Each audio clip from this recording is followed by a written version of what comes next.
Olá, bom dia a todos. Está começando agora mais uma edição do A Notícia de Frente.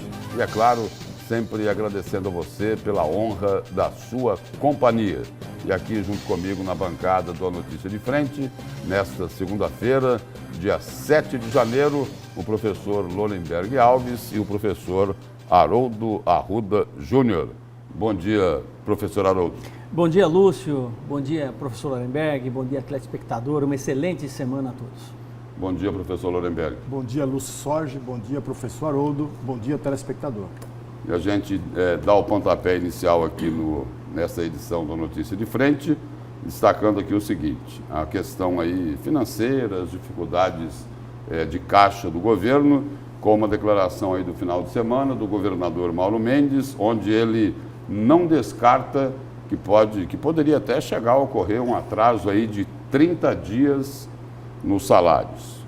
E aí ele se refere a relatórios que recebeu dos servidores que atuaram na equipe de transição desde o período pós-eleição até o momento da posse, e que não deixam, ou não estão deixando o governador tranquilo em relação às finanças do Estado. E essa situação foi revelada pelo próprio Mauro Mendes, já durante a cerimônia de posse, e que os atrasos do salário, não se descarta aí que possa ocorrer um atraso significativo nos salários dos servidores.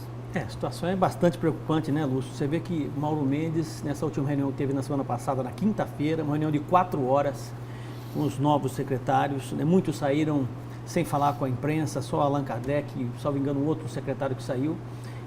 E tem inclusive uma orientação, me parece que do próprio governador, para não dar declaração. Ele não deu ok ainda para que os secretários possam se manifestar, não é isso? Sem dúvida alguma. Existe na proa dessa navegação chamada Estado de Mato Grosso, a tentativa de se fazer uma reforma administrativa, e é justamente sobre essa reforma que eu vou falar o meu destaque de hoje, de que forma isso pode ser feito, que parece...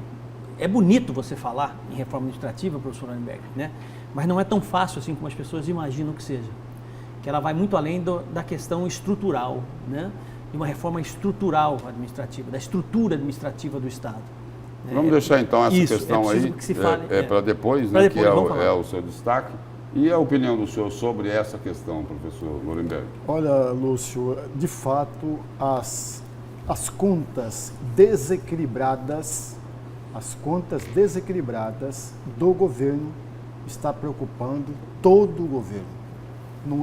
As contas não ficaram desequilibradas por conta da gestão Mauro Mendes, é bom que se diga, vem da gestão passada. Agora, é preciso observar que ao mesmo tempo que está desequilibrada e que corre risco de atrasos de pagamento, e inclusive tem funcionários que com aniversário em novembro e dezembro ainda não receberam o 13º, e nessa mesma esteira, entidades do funcionalismo, professor Haroldo, está recorrendo ou deverá recorrer à justiça para receber o 13º e para receber aquele famoso RGA. E eles querem receber o RGA completo, de 4,28%, uma vez que o Tribunal de Contas do Estado apenas havia liberado 2%, porque os 2% correspondem, de fato, ao RGA. Os 2,28%, de acordo com a leitura do Tribunal de Contas do Estado, já ultrapassa e, portanto, é ganho. Não é RGA, mas é ganho no salário, é aumento salarial, de acordo com a leitura do Tribunal de Contas do Estado. Diante de toda essa situação, uma vez mais, eu vou repetir uma frase que eu venho falando sempre. Obriga o governador Mauro Mendes a entrar em contato com as 29, 30 categorias do funcionalismo estadual para uma longa conversa, Lúcio. Para uma longa conversa mesmo, e colocando os números do Estado à mesa, sem nenhum constrangimento. Ao contrário, até porque não é que o governo do Estado deve satisfações ao funcionário. Não é nada disso. é colocar os números para que possam conversar, porque sem o funcionário, o governador jamais conseguirá saídas para resolver a crise, Lúcio. Por isso que eu estou sempre falando, a conversa não é daqui para 60 dias, para 90 dias ou para 120 dias, não. A conversa é para a semana que vem. Tem que ser com urgência, para evitar, por exemplo, já imaginou? Aí é hipótese mesmo, Lúcio. Imaginemos, por exemplo, uma greve antes do 15º dia de governo. Atrapalha toda a administração. Então é preciso que evitem problemas futuros para ajudar a própria administração pública. Até porque essas medidas aí, as medidas mais enérgicas, não podem esperar muito. Exatamente. Não pode esperar muito. Esperar muito. Não, e tem que, veja bem, tem que sentar, tem que dialogar com os servidores, né, para tentar resolver esse impasse todo. Eu vou um pouquinho além do professor Lemberg, dizendo o seguinte, que isso é herança do governo passado, do retrasado e por aí vai, né, enfim, né, que acabou caindo no colo deste governo, do governo Mauro Mendes. Agora, não é só sentar e conversar, é preciso que se entregue já, mostre, de certa forma, um cenário de forma transparente da situação econômica e financeira do Estado, em uma mão, e na outra mão, umas propostas de solução. Exatamente. Né? Olha, o caminho que nós temos é esse. Aí nós estamos falando da reforma administrativa, que é o tema do meu destaque de hoje. Né? Então, de que forma? Essa mão aqui é fácil fazer, mostrar o problema. Mas e a solução? Como é que faz? Né? Qual que é o caminho para que se possa resolver isso a curtíssimo prazo? Porque não dá para esperar. Você já pensou você atrasar 30 dias em salário? Né? Tem o passado, ainda tem o salário de janeiro, enfim. Quer dizer, essa situação pode ficar já está insuportável, diga-se de passagem, né? Pode piorar ainda mais. Exatamente. Né? Se não agir dessa forma. Essa conversa, professor Haroldo e Lúcio, é uma forma de chamar o funcionário para junto do governo. Sim. E falar assim, olha, nós precisamos de vocês. É preciso que todos nós procuremos e encontremos uma solução viável para o funcionário e também para o próprio governador do Estado. Que convenhamos, né, Lúcio? Não é tarefa fácil. E nessa conversa aí, com o funcionalismo, com as lideranças sindicais aí dos servidores, vão ter também outros questionamentos, não é? Exatamente. Por exemplo, e aí, governador, e os poderes? Vai continuar tudo do mesmo jeito? Com certeza, vai ter tudo isso. O valor do 12º não se altera, permanece o mesmo. Essa cobrança vai existir. Com certeza. E aí, governador, o que é que vai acontecer com os barões do agronegócio? Eles vão pagar um pouquinho mais de imposto ou não? Porque nós já dissemos isso aqui. Exatamente. Se precisa ser feito, se são necessários sacrifícios, um setor só não vai concordar em ir sozinho para esse sacrifício. De forma nenhuma. Todo mundo vai ter que participar.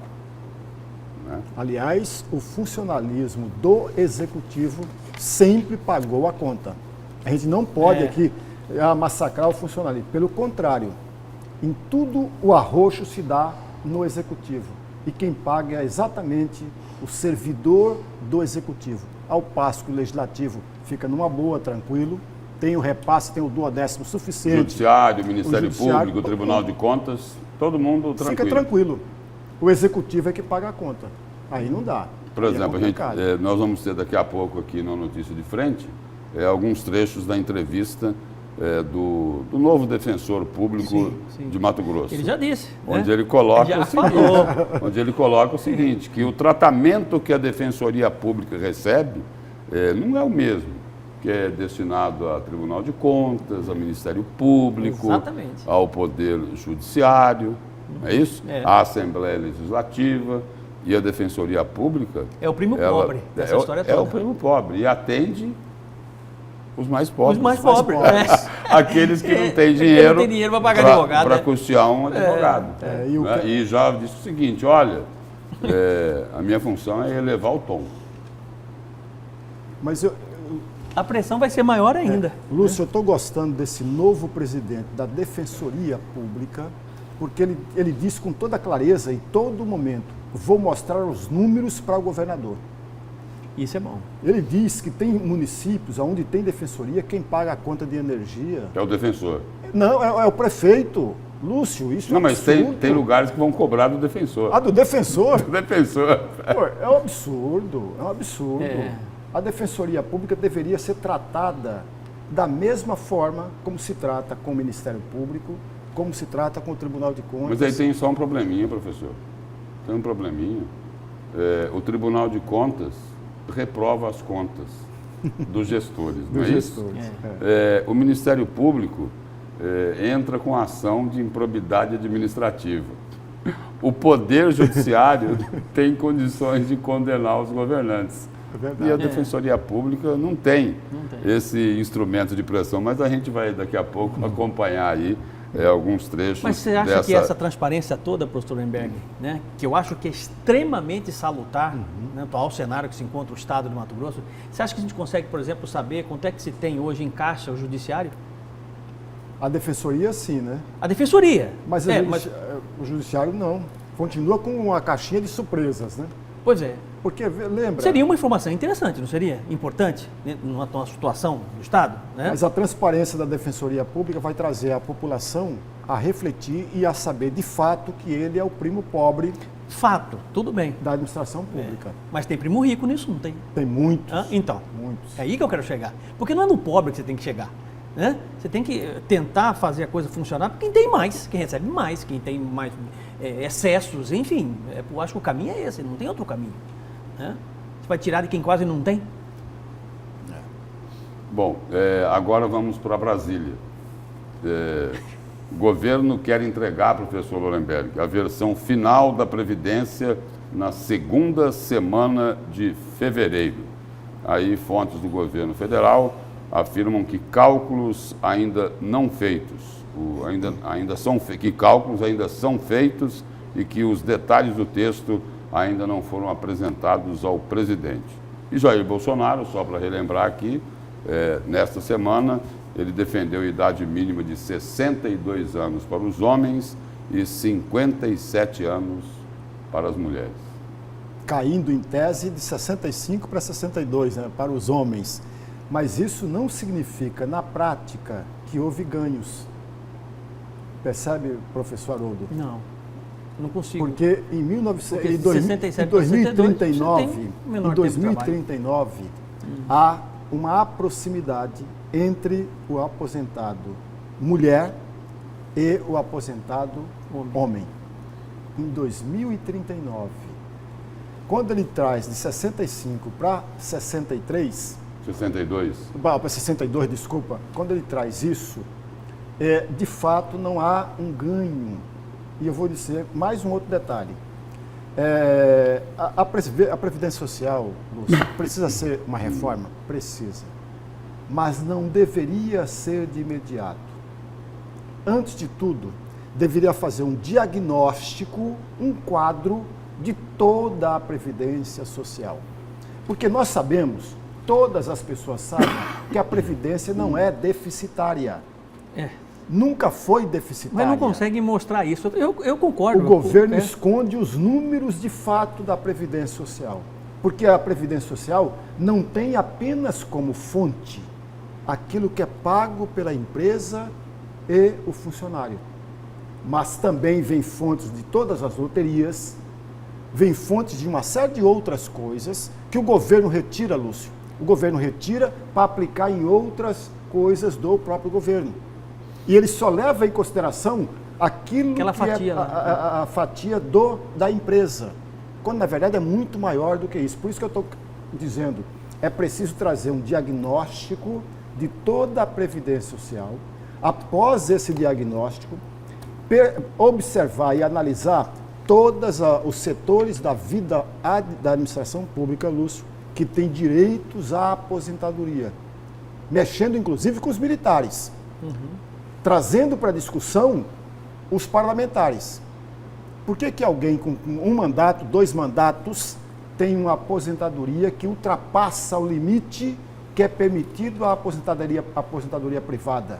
Se não me falha a memória, R$ 5.200, R$ 5.500 é o limite, o teto da Previdência para a iniciativa privada, Lúcio.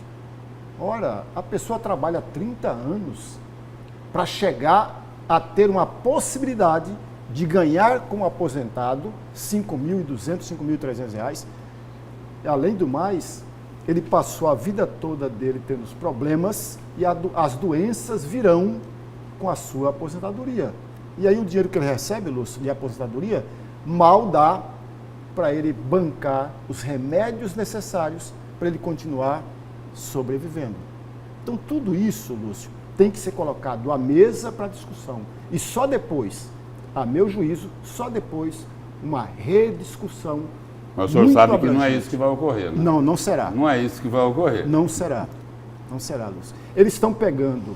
Olha, veja o texto da Previdência Social, é o texto da presidente Dilma, que mandou para o Congresso. Com o Michel Temer, esse texto foi mexido.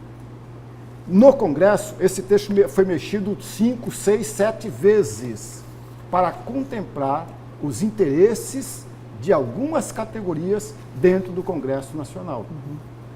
É exatamente essa fatia toda que o governo Bolsonaro está trazendo para ele, para fazer um remendo aqui, um remendo acolá, para ser aprovado no Congresso Nacional.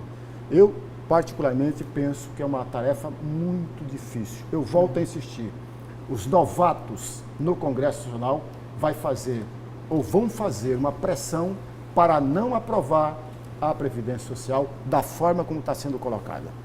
Essa reforma é importantíssima para o país, eu já definitivamente cheguei a essa seguinte conclusão, né? A essa conclusão. Apesar de concordar com o senhor de que realmente não existe déficit nenhum com relação à Previdência, né? A leitura que o senhor fez foi exata, foi precisa, foi cirúrgica. Agora, eu não consigo enxergar uma revisão, uma reforma da Previdência, se não começar pelos grandes devedores desse país.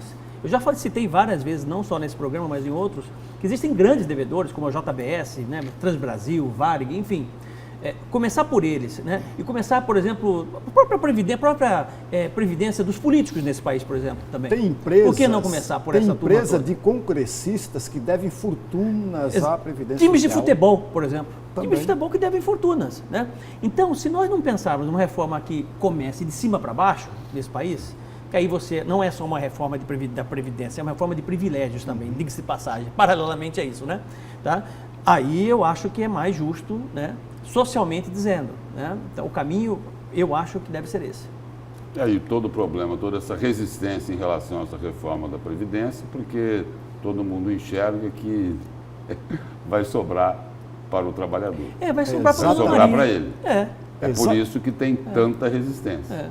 Você tocou exatamente no ponto essencial da Previdência Social. Por que a imensa maioria da população é contra essa reforma da Previdência Social? Porque vai sobrar exatamente para aquela pessoa... Porque não querem mexer nas castas, Não não vai. querem mexer nos privilegiados. Não querem. Ou seja, outro dia, porque tem alguns meses atrás, né, o governo federal simplesmente perdoou uma dívida bilionária de um banco privado nesse país. Um banco devendo bilhões, a dívida foi perdoada. Não, deixa quieto, entendeu? Eu quero ver se o governo perdoa, por exemplo, dívida do sujeito que é um empresário, que está lutando, empregando, entendeu? Tentando fazer o máximo que ele tem lá um dinheirinho que ele conseguiu de imposto federal, que ele não deu conta de pagar, entendeu? Que ele luta para sobreviver, para poder segurar a sua empresa, para se ele é perdoado disso. Não é perdoado, rapaz, entendeu? Então o que acontece é o seguinte, existe uma falta de consciência nesse país, nesse sentido, né? Que se nós não começarmos dessa forma, se nós não pensarmos uma reforma dessa forma, vai ficar parecendo, sabe o quê? E é o que parece, pelo menos até o governo Temer era dessa forma, que o problema da Previdência é a aposentadoria da Dona Maria, entendeu? Que recebe R$ 384 de aposentadoria. O problema é ela, não é a JBS que deve 3 bilhões de reais. Não é a Transbrasil que deve 3 bilhões de reais. Não é a Varig, não é a Mafrig, né? Não são essas grandes empresas. É a Dona Maria. O problema é a Dona Maria, é o seu José, é o Gersinho, sou eu, é o professor Lorenberg, é o Lúcio. Nós que estamos quebrando a Previdência, tá entendendo? Sabe? Então, e não é isso, nós sabemos que não é isso. É preciso que tenha um compromisso, né, de se começar de cima para baixo essa reforma. Aí eu acho legal. Senão vai ficar só na conversa fiada, professor Lorenberg. Entendeu? E quem vai pagar esse pato todo é o mais pobre. Justamente para não mexer, como você bem disse, na casta, né, que simplesmente toma conta desse país, né? Deixa eles brigando lá embaixo, né? Tem horas que eu paro para pensar, o professor Lember conhece muito bem isso, tem um autor francês chamado Michel Foucault, né, professor? Que é um poder panóptico, né? Em que pobre regula pobre. Eu vou falar nisso? É mais ou menos isso, né? Quer dizer, então, eu controlo a sociedade de uma forma que eles se bicam lá embaixo, mas eu me mantenho aqui tranquilo, com o meu salário, com os meus benefícios, né? Com os meus excessos, e deixa eles quebrando o pau lá, tá entendendo? E assim se faz um governo completamente desigual, né? Infelizmente, o Brasil é o reflexo dessa teoria de Michel Foucault. Bom, seguindo em frente, o Superior Tribunal de Justiça manteve a prisão do ex-secretário adjunto da Saúde, acusado de fraude. Aquele que colocou fogo lá nas contas de energia. O Superior Tribunal de Justiça... na churrasqueira. Negou na quinta-feira, ele ia assar os quilowatts. É isso. Voltando aqui à notícia, o Superior Tribunal de Justiça negou na quinta-feira um pedido liminar pela revogação da prisão preventiva decretada contra o ex-secretário adjunto da Saúde de Cuiabá, Flávio Alexandre Tax. E a notícia também diz o seguinte, que ele possui um mandado de detenção expedido em consequência da Operação Sangria, que foi desencadeada no mês de dezembro. O conteúdo da decisão que negou liberdade deve ser publicado nos próximos dias.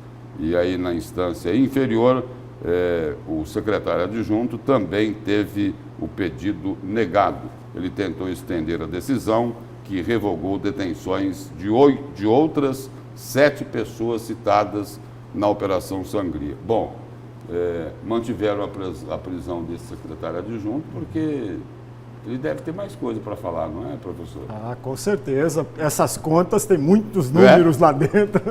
Ah, não tenho dúvida. Não tenho dúvida. Deve ter muita coisa para falar, né? Se vai falar, a gente não sabe, né? Mas ele esse que é o assustado, né? Que ficou foragido, ficou foragido durante 15 dias. 15 dias. E aí se entregou depois que os outros tinham sido soltos.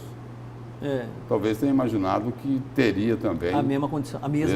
Esse mesmo benefício, né? Uma coisa é certa, tem coisa errada, né? Mas essa frase é boa porque é rápida e prática. Ele fugiu por desespero. Olha bem, fugiu por desespero. Saiu da cidade por desespero, viu, Lúcio? Isso é bom, né? Bonito. Por que não ficou desesperado quando estava fazendo as coisas erradas, né? Essa declaração é dele. Agora está tudo limpo. Ficou desesperado, por isso ele ficou desesperado, ficou meio pressionado, aí ele saiu fora da cidade. Bom, a impressão agora também é em relação a empreiteiras e Valdir Piran, que serão investigados por fraudes.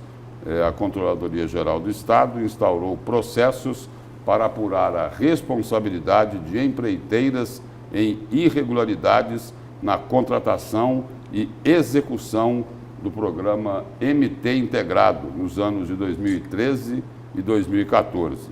Os processos foram instaurados por meio de portarias publicadas no Diário Oficial do dia 2 de janeiro. Agora, essas medidas foram tomadas no governo anterior ainda. Não é isso? Foi. Isso. Agora, se foi em função da delação de Silval Barbosa, não demorou um pouco isso para se tomar essa medida? Lúcio, existem casos, né? Esse é só mais um dos casos que, infelizmente, prosperam, né? De forma incontrolável nesse estado, em outros estados também do país, né?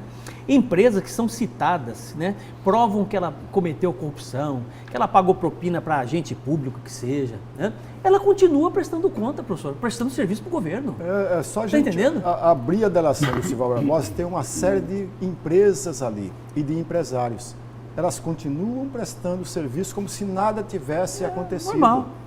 E aí a informação também é o seguinte, que esses processos de responsabilização têm como base, só detalhando, o acordo de colaboração premiada do ex-governador Silval Barbosa e do ex-chefe de gabinete dele, Silvio César Correia, e as declarações prestadas pelo ex-governador em oitivas realizadas, aí tem uma explicação aqui, em oitivas realizadas no ano de 2018 na Controladoria Geral do Estado e auditorias realizadas também pela Controladoria. E olha, é uma relação extensa e tem gente poderosa nela. Graúda. Gente graúda, gente graúda.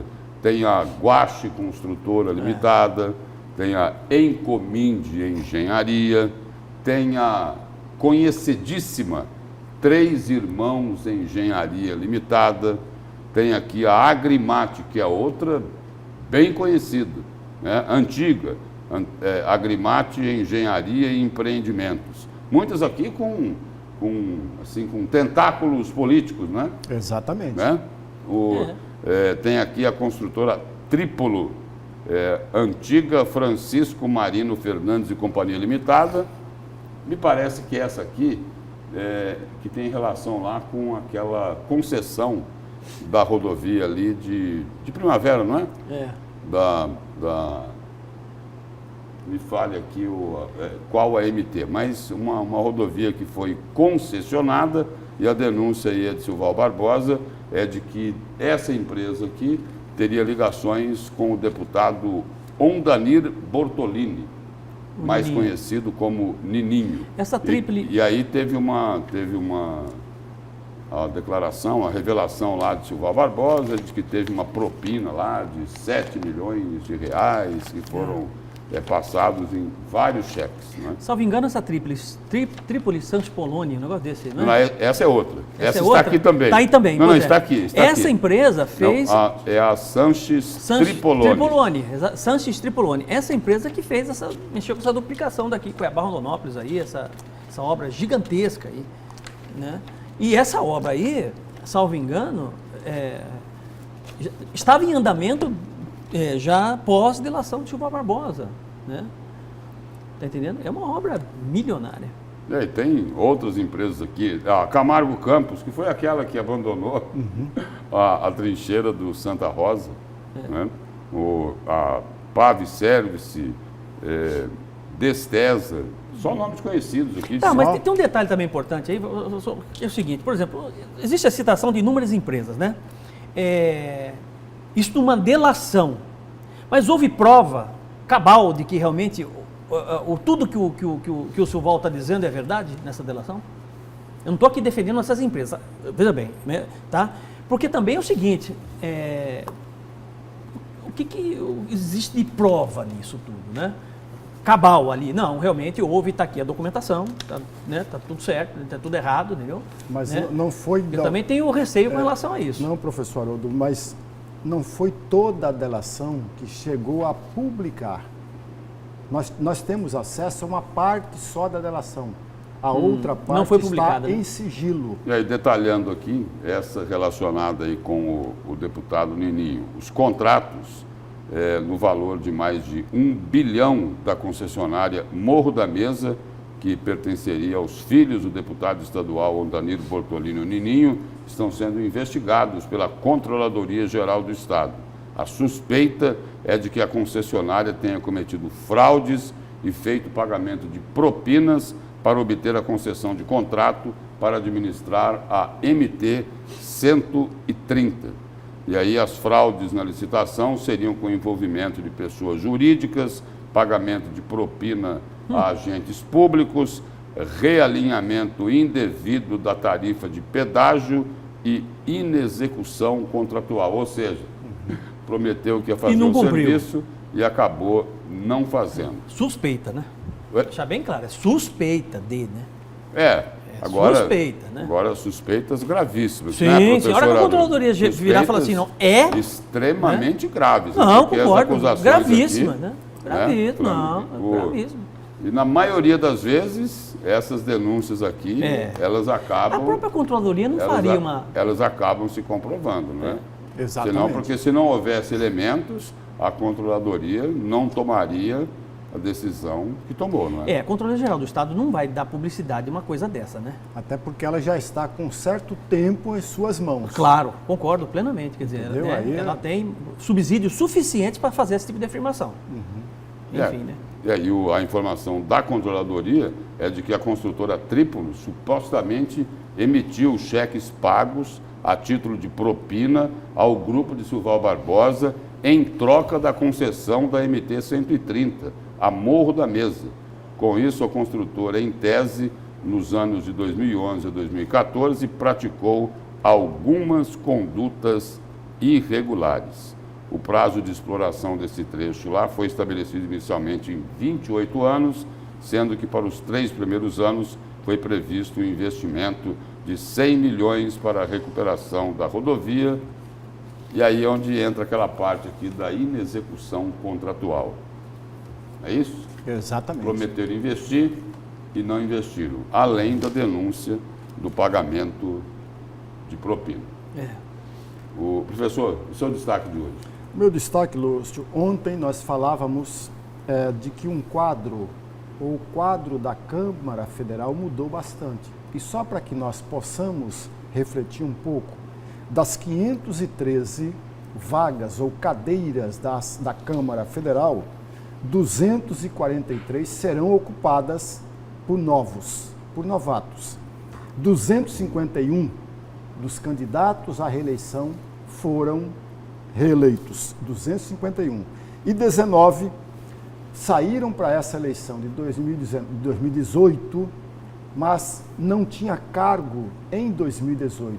Eles tinham cargo, eram deputados federais em legislaturas anteriores. E aí você tem um universo de 513. Houve uma mudança significativa de fotos no álbum que começará a partir de fevereiro de 2019. No Senado também houve essa mudança, professor Haroldo. Por exemplo, dos 32 senadores que disputaram a reeleição, apenas 8, Lúcio, apenas 8 senadores foram reeleitos. Não se pode também perder de vista que 4 senadores foram candidatos a governo do Estado. 3 deles saíram vitoriosos, como, por exemplo, o governador atual, Ronaldo Caiado, de Goiás. O senador que perdeu as eleições foi a Anastasia, em Minas Gerais, né? Mas nesse grupo todo, você tem 20 partidos. A representação partidária se dá exatamente com 20 siglas no Senado.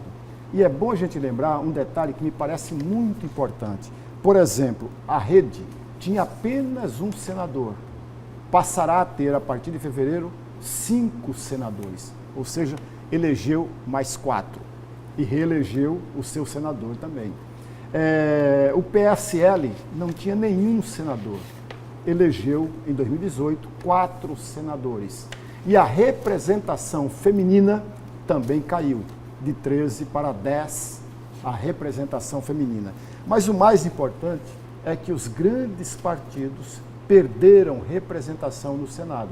O MDB, por exemplo, que ainda continuará sendo a maior bancada no Senado, caiu de 18 senadores para 12 senadores. O PSDB de 12 para 8 e o PT de 9 para 6. Então, você tem exatamente essa representação no Senado. Representação, essa fragmentação partidária, Lúcio, pode sim trazer impedimento ou dificultar, impedimento não, mas dificultar as coisas para um diálogo entre o governo e o próprio Senado. Sem falar numa questão muito séria a partir de agora, né? O senador Renan Calheiros, que tinha praticamente garantida a sua reeleição, começa a ter problemas na sua campanha. O Olímpio, senador Olímpio, que era deputado federal, aliás, 16 deputados federais passarão a ser senadores a partir de fevereiro. E um deles é exatamente pelo PSL, o Olímpio, que já saiu com a sua candidatura ao Senado. Eu, particularmente, tenho a ideia que se tivermos 3 ou 4 candidaturas ao Senado, Lúcio, facilita muito as coisas para o Renan Calheiros. Porque o universo de 81 senadores, professor Haroldo, é muito diferente de um universo de 513 parlamentares. Quando tem 4, 5 candidaturas, facilita aquele mais experiente.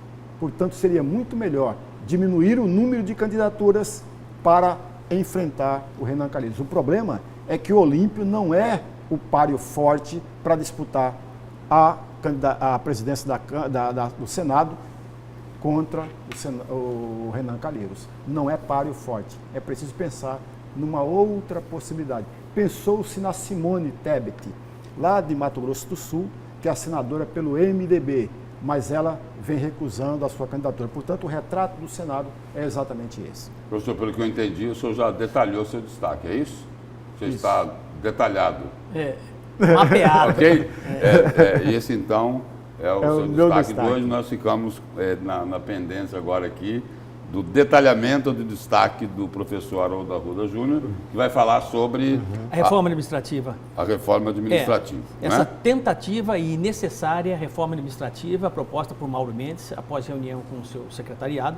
Ele sabe que é importante fazer essa reforma administrativa. E toda reforma administrativa, ela tem dois pilares importantes. De um lado, são as metas e do outro lado, são objetivos. E daqui a pouco, exatamente, o senhor vai destacar isso. Eu vou falar exatamente isso. Porque, veja bem, vou destacar só um detalhezinho que vou deixar uma perguntinha no ar. Fazer reforma administrativa não é só mexer na estrutura administrativa de uma empresa, de um estado, de um município. Isso é secundário. O que é prioridade nesse processo todo? O que é que o Mauro Mendes precisa fazer antes dessa reforma estrutural? Você vai descobrir no meu comentário. Bom, o homem de publicidade é danado para as coisas, né? Vamos em frente, então. Com o objetivo de fortalecer o orçamento da Defensoria Pública de Mato Grosso, tomou posse o novo defensor público-geral do Estado, Clodoaldo Queiroz. E foi com ele a entrevista do Jornal do Meio-Dia da última sexta-feira, e a gente confere agora alguns trechos. A Defensoria Pública, será que pode entrar aí no corte que o governador Mauro Mendes está querendo implementar aí em relação aos poderes? Porque a Defensoria, ela também tem uma autonomia financeira dela. Ela também tem autonomia orçamentária, assim como o Ministério Público e o Tribunal de Contas, né? Além do Poder poderes, Judiciário. Né? Poder Judiciário e a Assembleia Legislativa. Bom, a Defensoria ela não deve entrar nesse corte já anunciado, até porque não tem onde cortar, né, Lúcio? Nós não temos gordura, nós não temos excesso de orçamento, a nossa situação é uma situação de precariedade orçamentária, né?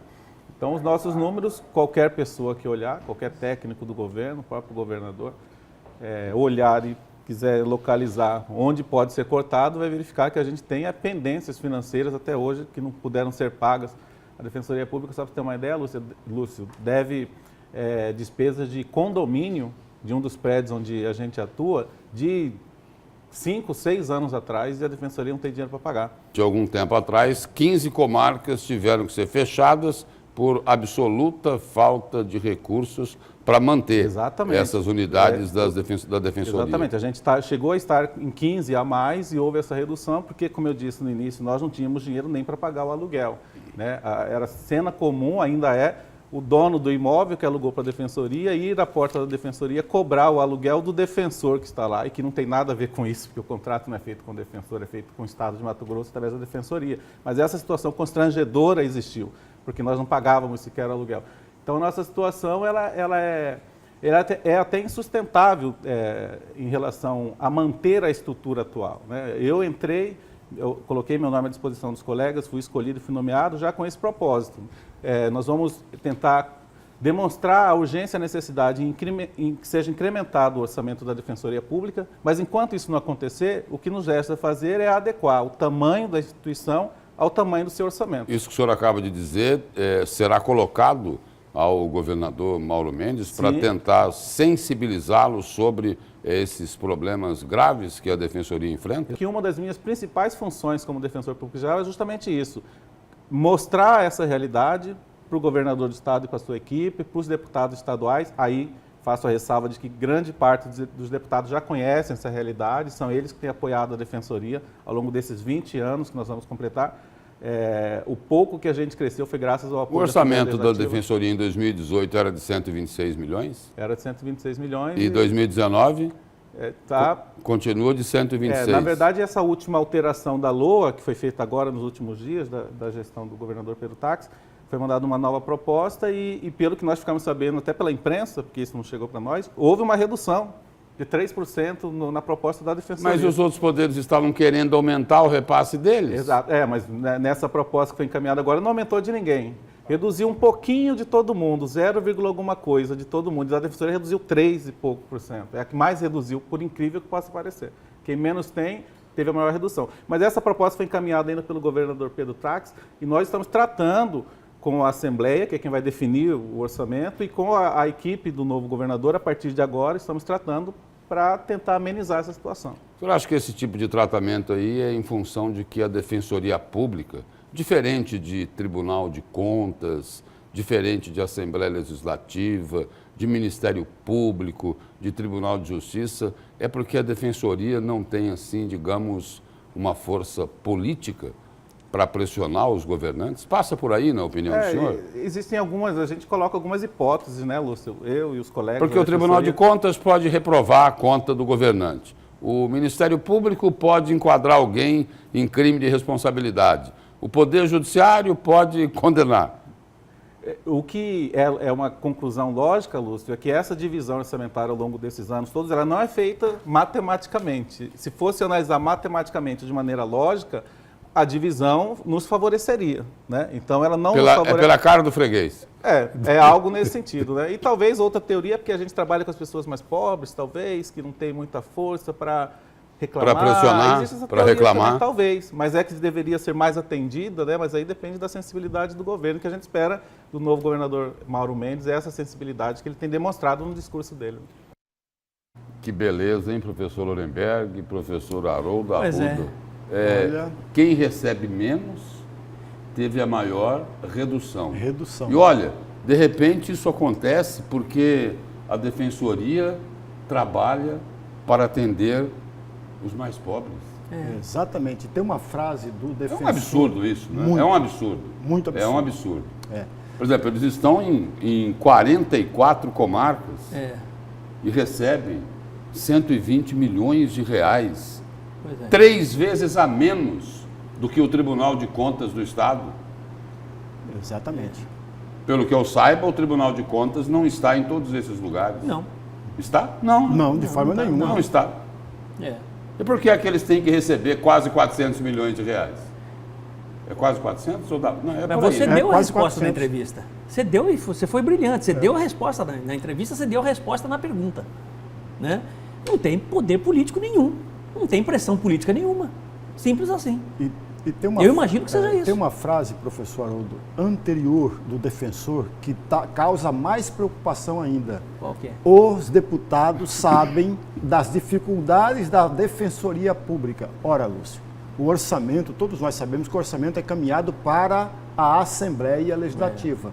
Se o parlamentar, que representa a sociedade, que representa a população, por que ele não olhou e percebeu as dificuldades da Defensoria Pública e aumentou esse orçamento da Defensoria Pública? Pois É algo estranho, muito estranho. E um detalhe interessante, talvez tenha passado desapercebido para mim nesses trechos aí. Mas ele disse na entrevista do Jornal do Meio Dia o seguinte, falou, você sabe, Lúcio, quanto é que nós temos para investimento em 2019? Ele falou isso aí nesses trechos? Não falou. Não falou. Sabe quanto é, professor Lorenberg? 400 mil reais. Para o ano todo. Para o ano todo. Daí o quê?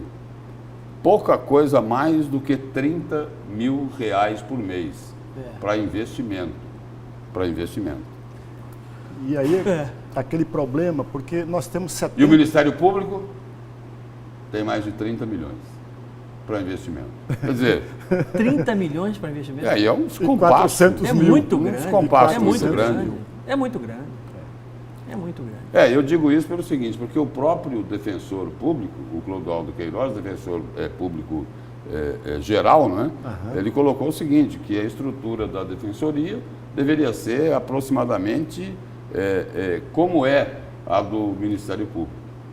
Até porque eles precisam crescer, ampliar. Nós temos cerca de 70 comarcas. 79. 79. Então, o mínimo deveria ter um aumento dessas 40 E a Defensoria defensorias. Pública, alguns anos atrás, há uns 2 anos atrás, teve que fechar 15. por falta de recursos. Até hoje não conseguiu reabrir. Até porque o defensor acabou de colocar aí de que aquelas que existem, às vezes vão cobrar o aluguel do defensor. Do defensor. Bom, a Notícia de Frente vai ao intervalo comercial e nós voltamos daqui a pouco.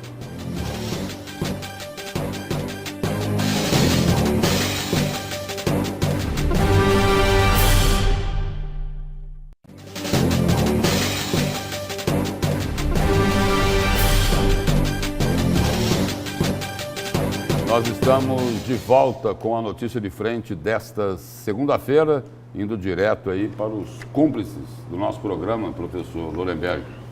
Lúcio, Haroldo e amigo telespectador, o Roque do bairro Alvorada, Carlos do Jardim Vitória, Magal do Jardim Imperial em Cuiabá, Ney Mota, Jardim dos Estados em Várzea Grande, Terezinha, Jardim Passaredo, Maciel, Parque Residencial Cochipó, Algemiro, Várzea Grande, João Rosa, bairro Dom Aquino, Radialista Beto Souza, Zé Carlos, do Renascer, Maurício, do Santa Amália, Edson, do Cochipó e Lucinete, do Grande Terceiro. Muito obrigado, então, a todos os telespectadores aqui do A Notícia de Frente. E aí, professor Haroldo Arruda? Justamente, temos aí no WhatsApp? Temos, justamente a Lucinete, né? Do Grande Terceiro. Do Grande Terceiro, que faz a seguinte pergunta. Bom dia a todos, quero saber como é e quando o novo governador, Mauro Mendes, vai pagar o 13º salário dos aniversariantes de novembro e dezembro. Só espero que essas amarras todas não virem mensalinhos e mensalões. Estou confiante nesse novo presidente. Ela já mudou de assunto. Enfim, ela quer saber quando é que vai pagar 13º, quando é que vai pagar essa história toda, né? Temos mais participações aqui. Mais uma do 13º. Quero saber quando é que quem não recebeu o 13º ainda, como é que vai ficar? Perguntem para o Mauro Mendes. Pois é. Muitos aqui participando com relação a exatamente isso. Bom dia, bancada de Cuiabá. Quero saber se Emanuel Pinheiro não vai resolver o problema do hospital. Deve ser do novo pronto-socorro, né? Não, é aquele impasse do pronto-socorro, né? Que parece que agora deu uma acalmada, né Lúcio? Professor Lorenberg, parece que deu uma... Acalmou? Eu acho que deu uma acalmada. É porque não está funcionando, está tudo calmo. Deu uma acalmada, mas parece que entenderam, eu faço a seguinte leitura, entenderam que se não fosse dessa forma, não chegariam os 100 milhões de reais. Tanto é que alguns vereadores já disseram, não, realmente, né, tem uma parte do hospital que pode funcionar, né, enfim, né, estão tentando minimizar o problema, né? Se eu tenho mais alguma coisa aqui. Me chamaram de trio Parada Dura. Bom dia, trio Parada Dura. Sou comerciante e só quem tem um comércio sabe o quanto de impostos é cobrado. Estão querendo criar uma nova taxação para o agronegócio, mas se não enxugar a máquina do governo, não resolve. Pelo amor de Deus, vocês estão vendo as lojas uma aberta e 2, 3 fechadas. As indústrias na mesma situação, o Zé Carlos lá do Renascer.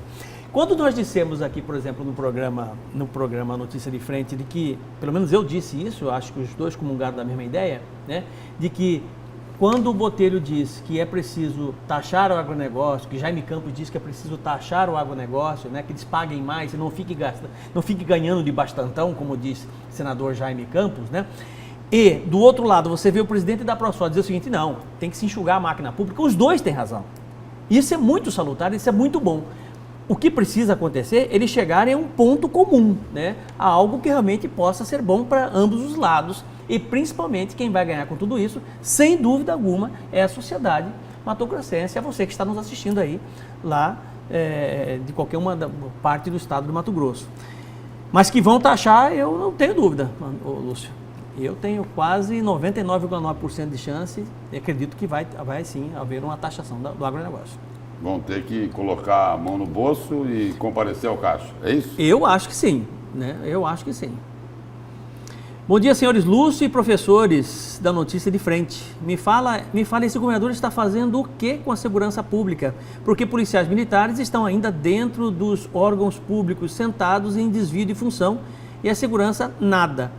Polícia tem que estar na rua. Bom dia, é a Magali, eu acho que é o Magal. Bom dia, Magal, do Jardim Imperial. Essa é uma antiga discussão, né? Eu me lembro muito... Mas se a cobrança for para esse governo, está cedo ainda, né? Está cedo. Está cedo, está bastante cedo. Não tem... Vamos esperar um pouquinho, né? Eu acho que tem que esperar um pouquinho. E agora aqui, um registro aqui sobre uma tentativa de aceno do prefeito Emanuel Pinheiro ao governador Mauro Mendes. Emanuel Pinheiro diz que espera uma ótima relação com o governador. O prefeito de Cuiabá declarou a jornalistas que não foi contra o Mauro nas eleições, e sim a favor de Fagundes. Pinheiro fez alusão ao senador Wellington Fagundes, que também disputou o governo do estado em 2018. E aí ele diz o seguinte, que espera uma excelente relação com o novo chefe do Poder Executivo, garantindo que eventuais questões menores não irão sobrepor a relação que planeja cultivar com Mauro Mendes. Aí, questões menores, será que tem a ver com os 82 milhões de reais que o governo não quer repassar e que já avisou que não tem previsão no orçamento para passar esses recursos? Pode ser que tenha alguma coisa a ver. Pode ser que tenha, sim. Tem muito, né? É isso? Agora, independentemente das questões menores que vem falando aí, Lúcio, independentemente, é claro que o prefeito da capital tem que ter com a obrigação de ter um bom relacionamento com o governador do estado. E o governador do estado, por sua vez, tem a obrigação de ter um bom relacionamento, não apenas com o prefeito da capital, mas com todos os prefeitos, independentemente da sigla partidária e da campanha eleitoral de 2018. A minha visão é o seguinte, eu tenho certeza absoluta, por exemplo, Mauro Mendes, antes de ser governador, foi prefeito de Cuiabá. Ele tem um carinho muito grande pela cidade.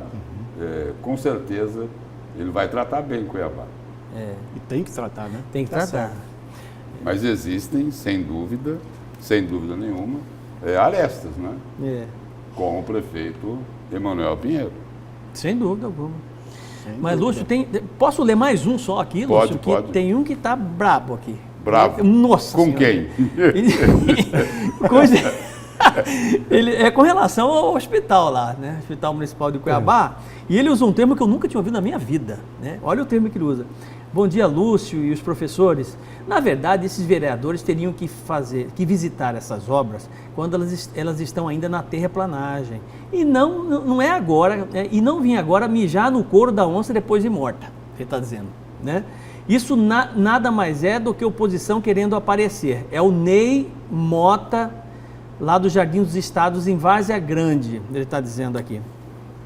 O que você acha? Nós já colocamos aqui, obrigado aí ao Ney aí pela participação, não é? Aqui no Notícia de Frente, mas é preciso ressaltar o seguinte, né? A oposição, de repente, pode até cometer algum tipo de exagero, mas está...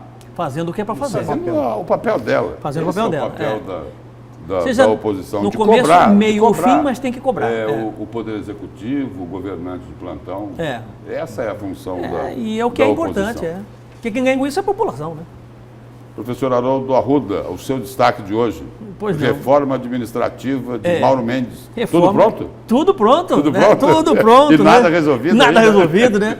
Todo mundo com vontade de fazer essa reforma administrativa e todo mundo acha que a reforma administrativa vai salvar, né, o estado de Mato Grosso. Realmente pode sim salvar o estado de Mato Grosso, pode tirar ele desse estado de insolvência, ou beirando a insolvência, da incapacidade de pagar fornecedores, pagar servidores, por aí vai.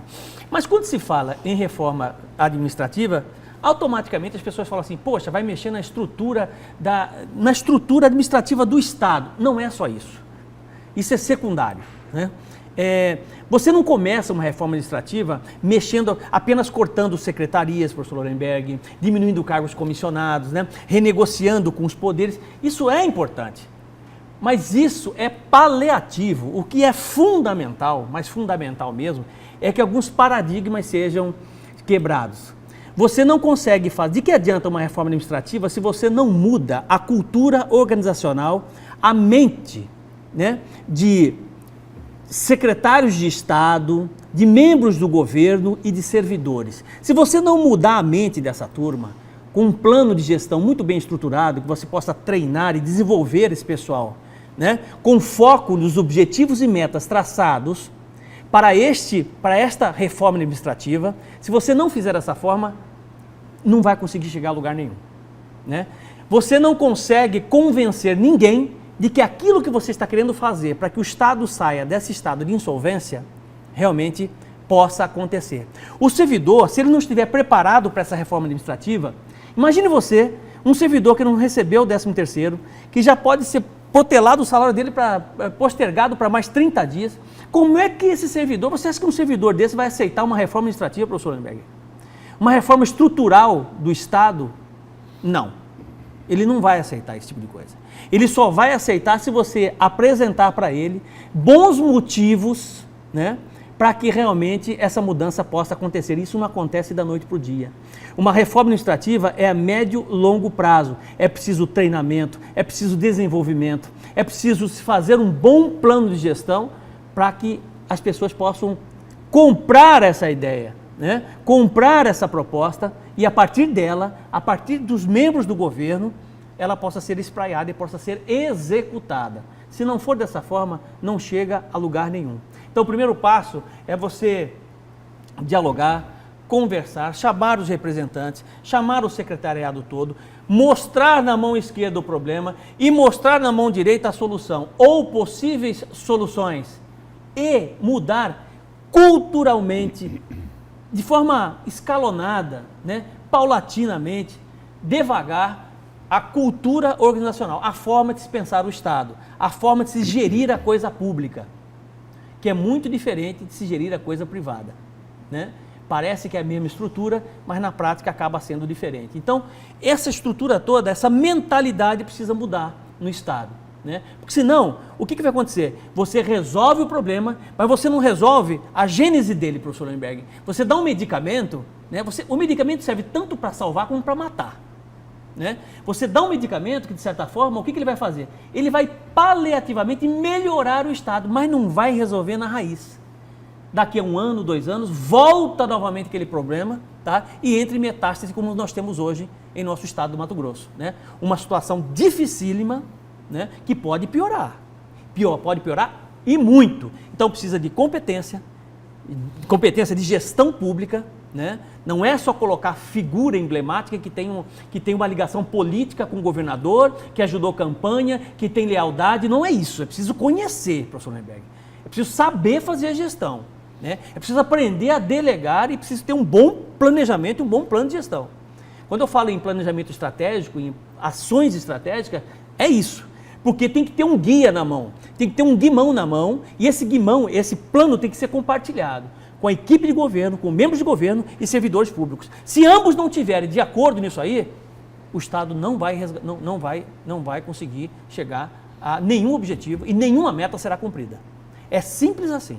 E eu espero que essa equipe toda, eu espero que os servidores todos estejam realmente com foco no futuro do Estado de Mato Grosso e não só no seu próprio umbigo. Esse recado, inclusive, o governador Mauro Mendes deu aos secretários na reunião da semana passada. Olha, montem uma equipe competente, Isso. porque vocês sabem que eu sou cobrador de resultados. É isso. Não é isso? Isso, perfeito, é isso. Simples assim. Por exemplo, e para ilustrar o que você acabou de falar aí, de que medidas efetivas precisam ser tomadas, foi o que aconteceu lá com o Hospital de Rondonópolis. Sim. Né? O Gilberto Figueiredo lá. Que tinha um custo mensal de 9 milhões de reais, e aí já foi dito o seguinte, o secretário Gilberto Figueiredo já falou que será possível reduzir em 30% os custos do hospital de Rondonópolis. Ou seja, se o custo era de 9 milhões, vai reduzir o que aí? Para um pouco mais de 6 milhões vai ficar esse custo. Isso. Uma redução aí de 2 milhões É muita coisa. e 700 mil reais. É. Isso no custo global. Isso. Quer dizer, e só nos setores lá de lavanderia e de alimentação, será possível reduzir o custo em 50%. É. E você utilizou uma palavra agora há pouco aí, que tem muito a ver lá com Rondonópolis, professor Haroldo. É. Você falou aí que, olha, é preciso gerir bem. É. O nome da organização social lá Como era que é? Gerir. Gerir. Que na realidade é o seguinte, com essa gastança toda, a Gerir não geria nada. Nada. Não. Podia gerir, Gerir com dinheiro é fácil, né? podia gerir para ela outros própria. setores. É. Para outros setores. Agora, não para a sociedade. Sem Não é? dúvida, é. E aí o Estado retomou o controle do hospital regional, lá de Rondonópolis, e essa mesma medida deve ser tomada lá no hospital de Sinop. É. Ou seja, aquilo que a gente dizia aqui agora há pouco, essas medidas precisam ser muito rápidas. Muito rápido. E o senhor também falou aqui hoje, durante o programa, professor Lorenberg, da importância de se conversar com os servidores. É. Eles já pediram, inclusive, essa audiência Importantíssimo. com o governador Mauro Mauro Mendes Mendes. precisa sentar com o secretariado e dizer o seguinte: Lúcio Sorge, você é secretário de saúde, você é secretário de educação, não importa. Lúcio, você tem 4 dias para você me apresentar quais são os problemas da pasta e quais são as possíveis soluções. É assim, entendeu? Tem que ser rápido dessa forma, professor, porque aí você tem uma resposta. Você tem um norte, você tem um foco a ser, uma meta a ser alcançada. E dessa forma nós chegamos ao final da Notícia de Frente desta segunda-feira. Muito obrigado ao professor Lorenberg Alves, obrigado ao professor Haroldo Arruda, e nós estaremos de volta amanhã às 6 da manhã. Bom dia e até lá.